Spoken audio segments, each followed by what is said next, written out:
Olá, nesse vídeo eu quero mostrar para você que a diversificação é uma coisa legal e quero que você entenda como é que ela funciona matematicamente falando.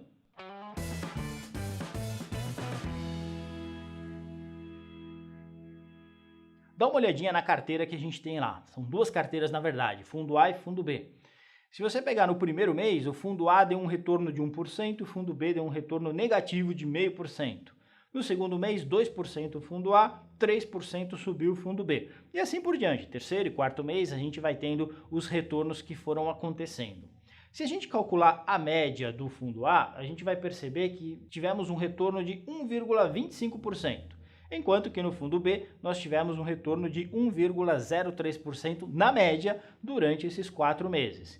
E também a gente calculou o desvio padrão dos dois fundos que estão projetados aí na tela, esses desvios padrões então, né? Os desvios padrões, eles mostram a dispersão dos retornos em relação ao retorno médio para cada um desses fundos. Legal? Muito bem.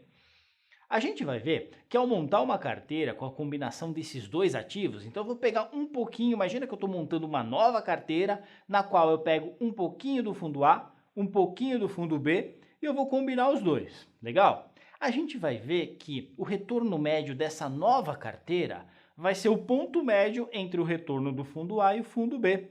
Legal assim, mas o desvio padrão dessa nova carteira não vai ser o ponto médio entre o desvio padrão do fundo A e o fundo B. Vai ser um desvio padrão menor. Tanto menor que o fundo A, quanto menor do que o desvio padrão do fundo B. Gente, isso é muito legal pelo seguinte, a gente está mantendo um retorno médio, mas a gente está derrubando o risco dessa nova carteira, combinando esses dois ativos. Vamos lá ver como é que isso funciona. Nessa nova carteira que a gente está montando, nós vamos imaginar 50% de participação do fundo A e 50% de participação do fundo B. Olha só como é que fica. Se nessa nova carteira metade é fundo A e metade é fundo B, o que vai acontecer é que mês após mês a gente se apropria de metade, de 50% do retorno do fundo A e do fundo B. Então olha só, os 50% que a gente tem de fundo A rendeu para a gente 0,50, enquanto que no fundo B a gente tem 50% também, então a gente teve um retorno de menos 0,25. Isso vai dar para a gente um retorno da carteira que é exatamente a soma desses dois, 0,25. E aí a gente faz isso mês a mês. Fazendo isso mês a mês, a gente percebe que vai ter um retorno médio nessa nova carteira de 1,14%. Legal, né? Agora, se a gente calcular o desvio padrão desse novo fundo, a gente vai chegar a um valor de 0,97%. Você pode estar se perguntando, como é que eu calculo o desvio padrão? Lembra o seguinte, você pega HP, vai colocando a entrada dos retornos mês a mês, chama a variância, lembra lá? A gente tem uma aula que a gente fala só disso, chama a variância, calcula a raiz quadrada da variância, você chegou no desvio padrão, que é o 0,97. Muito bem, então esse novo fundo, essa nova carteira, ela tem uma média de 1,14% de retorno, que se você parar para olhar, é exatamente o ponto médio entre o retorno do fundo A e o fundo B. O fundo A tinha 1,03% de retorno médio, o fundo B tinha 1,25%. Essa nossa nova carteira que a gente montou usando os dois, tem um retorno que fica lá em 1,14, bem no meio dos retornos do fundo A e fundo B. Agora, olha o que aconteceu com o risco desse fundo, ou seja, com o desvio padrão. Algo bem legal, o desvio padrão da carteira A era 1,71, o desvio padrão da carteira B era 2,37. O dessa carteira combinada, nossa nova carteira, é 0,97%. Então é um risco menor para um retorno que se manteve na média do retorno daqueles dois fundos anteriores. Isso é muito legal, gente, pelo seguinte, a gente está mantendo o retorno que a gente tinha naqueles dois fundos, só que a gente está derrubando o desvio padrão, ou seja, o risco dessa carteira. Lembra que o desvio padrão é uma métrica da dispersão que pode acontecer mês a mês em relação ao retorno médio. Isso é risco em finanças. A gente está conseguindo reduzir legal esse risco sem perder retorno nesses dois fundos que a gente está usando para compor a carteira. Só para vocês terem uma ideia, vou colocar aqui de forma literal, né? Vou colocar uma fórmula de como foi feito esse cálculo. Então olha lá, o retorno do meu portfólio, geralmente a gente usa essa letra Pzinha, né? Retorno do portfólio, retorno da carteira, vai ser o peso do fundo A vezes o retorno do fundo A, mês a mês, mais o peso do fundo B vezes o retorno médio do fundo B. Legal? Muito bem. Então, 0,50 é o peso do fundo A, vezes 1,25%. O que é 1,25%? O retorno médio do fundo A. Mais 0,5 vezes 1,03%. O que é 1,03%? É o retorno médio do fundo B. Quando eu terminar essa soma, fizer lá o cálculo, eu vou chegar em 1,14. É aquele 1,14 que eu cheguei, que é o retorno médio dessa nova carteira.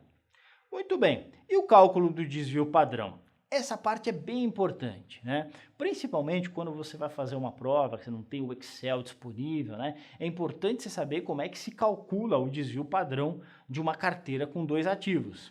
E é o seguinte, tá lá, existe uma fórmula para isso, né? Então é o peso do fundo A na carteira vezes o desvio padrão do fundo A, os dois elevados ao quadrado, tanto o peso quanto o desvio padrão, mais o peso do fundo B vezes o desvio padrão do fundo B, também os dois elevados ao quadrado, mais 2 vezes peso A, peso B, vezes covariância do A com o B. Aí você deve ter desistido, né? Você olhou para essa forma, então parei, né? Não vou saber calcular isso e tal. Fique tranquilo.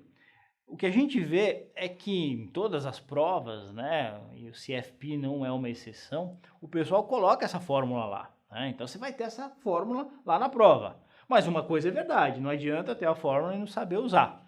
É importantíssimo que a gente entenda como substituir os valores nessa fórmula e interpretar o resultado. Legal? Então vamos lá. Pegando os dados que a gente tinha nesse caso específico.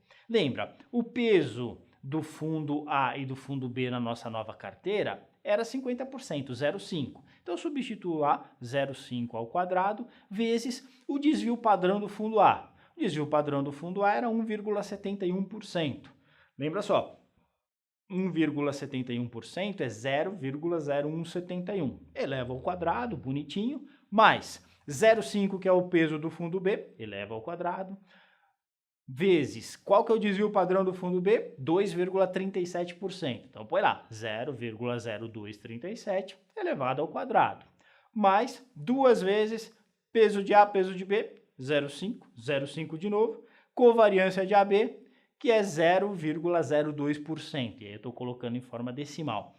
Atenção, no CFP, você já vai ter o valor dessa covariância, então vai ser dado lá, assim como o desvio padrão do fundo A é dado, do fundo B é dado, covariância vai ser dada também. Então você só precisa substituir lá os valores, tira a raiz quadrada, você vai chegar no 0,97%. Então 0,97% é o desvio padrão dessa nova carteira. Bem legal, né? Percebeu? O retorno ficou na média. O retorno da nova carteira é a média do retorno dos dois fundos que formam a carteira. Mas o desvio padrão não está na média, ele caiu pra caramba. O risco diminuiu pra caramba pelo efeito da diversificação. Uma coisa importante, pode acontecer de lá na prova você não receber a covariância, eles darem para você a correlação. Algum pepino nisso? Não. Lembra que a correlação entre duas variáveis é a covariância dividida pelo produto dos dois desvios padrões dessas variáveis. Então, fique tranquilo, não vai ter problema nenhum.